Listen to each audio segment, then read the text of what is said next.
Wholesomeness. It is natural to be skeptical and doubtful about certain situations, but is our unbelief getting in the way of what's really going on? So let me just set up the story real quick. This is after the resurrection. There was a group of believers that had just received the Holy Spirit, and it was amazing.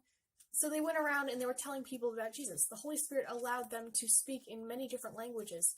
So here's how the people took it. Acts 2:12-13. They stood there amazed and perplexed. What does this mean? They asked each other. But others in the crowd ridiculed them, saying, they're just drunk, that's all. So there were two types of people in the crowd that day. There were the people who believed that this was a miracle and they were amazed by it.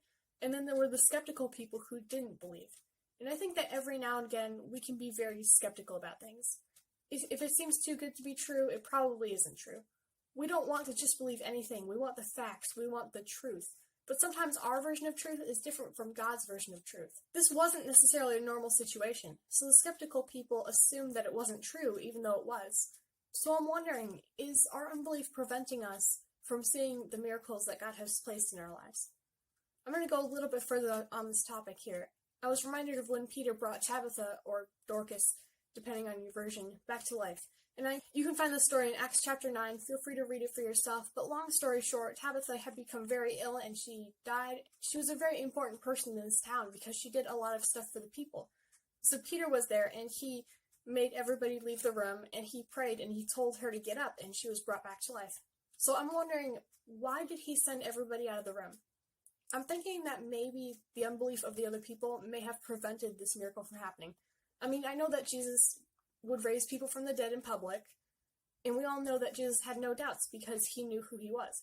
But maybe Peter did have a few doubts.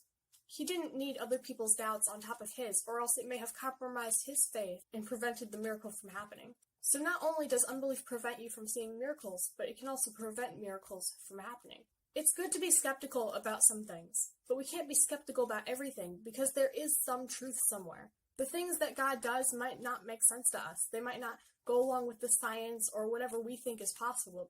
But he is the God of the impossible, and he can make it happen. Do not limit God based off of what we think is supposed to happen or what we believe he can't do, because he can. Thanks for watching. This is Alex Defying Wholesomeness, signing out.